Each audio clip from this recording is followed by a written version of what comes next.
قال یا موسیٰ، کہا اے موسیٰ، انی اصطفیتک علی الناس، بے شک میں نے چن لیا تجھ کو لوگوں پر۔ اس سے کیا پتہ چلتا ہے کہ جو ہی انسان توبہ کرتا ہے تو وہ ایسے ہو جاتا ہے گویا اس نے کچھ کیا ہی نہیں۔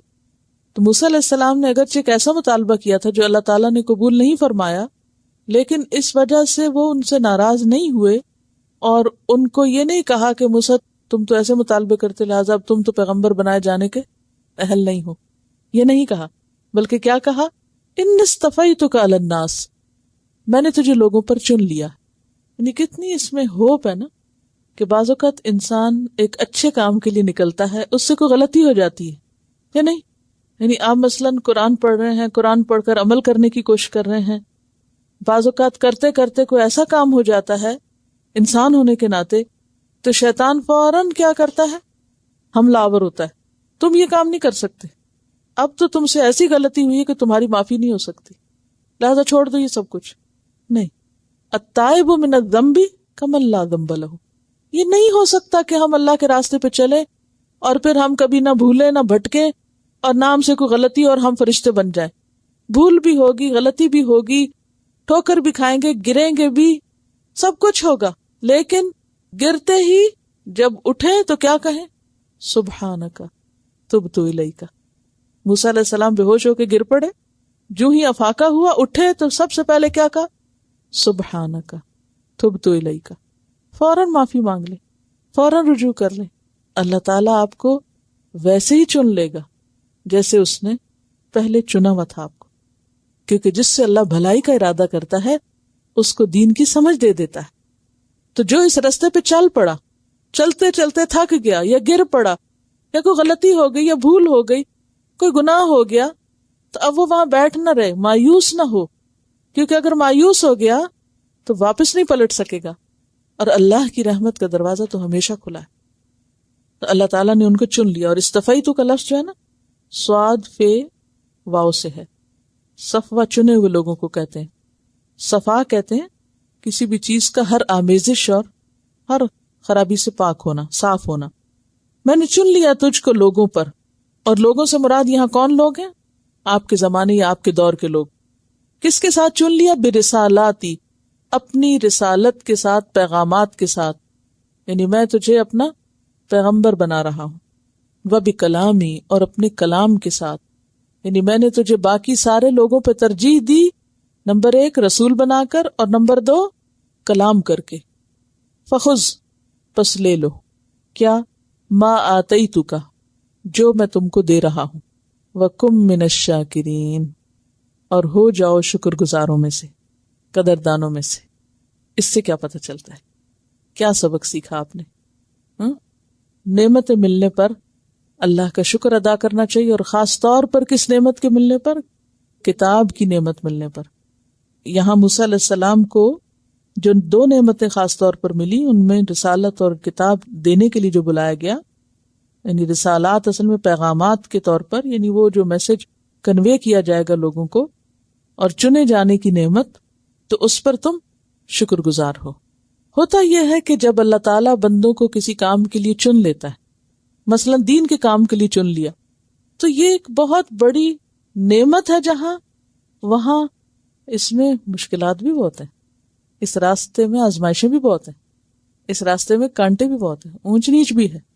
اب کیا ہے کہ آپ پہلے تو بڑے خوش ہیں کہ شکر اللہ نے مجھے ہدایت دی، مجھے قرآن کے ساتھ جوڑ دیا اور مجھے اس راستے پہ چلا دیا، بڑے خوش ہیں۔ چلتے چلتے کوئی ٹھوکر لگ گئی، گر پڑے، یا کوئی مشکل آ گئی، اس وقت ہمارا رویہ کیا ہوتا ہے؟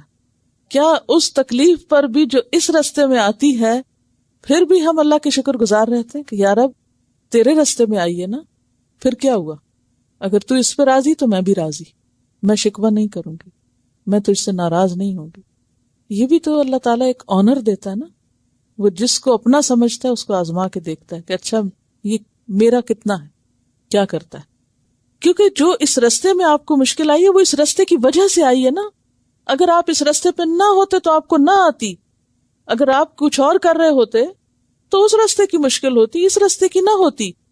اگر آپ اس راستے پہ چل رہے ہیں اور اس راستے کی مشکل آ گئی ہے تو یہ بھی اللہ کی مرضی سے آئی ہے، اور اس میں بھی اللہ کی کوئی حکمت ہے اور اس میں بھی اللہ تعالیٰ کا کوئی خاص امر ہے، تو ایسے موقع کو بھی خوشی سے اور شکر گزاری سے گزارنا چاہیے. یہ نہیں کہ اٹھتے بیٹھتے کتابیں پھینکیں اور کہیں کیا مشکل پڑ گئی ہے، پھر ٹیسٹ اور پھر اسائنمنٹ اور پتہ نہیں یہ بھی کرو اور وہ بھی کرو اور زندگی محال ہو گئی اور دوبر ہو گئی. نہیں، شکوہ نہیں.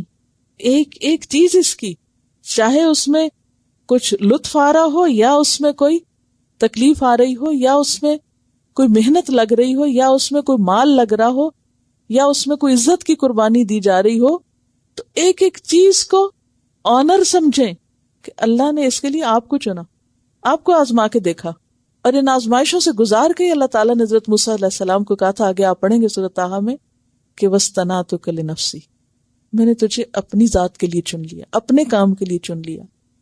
خالق کائنات کہے کہ میں نے تجھے اپنے لیے چن لیا.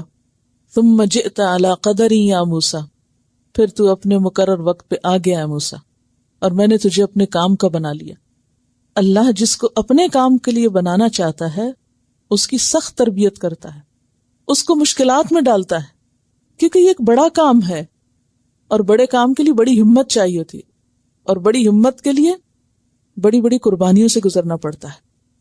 اور جب انسان پروو کر دیتا کہ ہاں یا رب میں ہر حال میں راضی ہوں، پھر اللہ درجہ بلند کر دیتا ہے، پھر اگلا نیکی کا دروازہ کھول دیتا ہے اور اگلا نیکی کا دروازہ کھول دیتا ہے.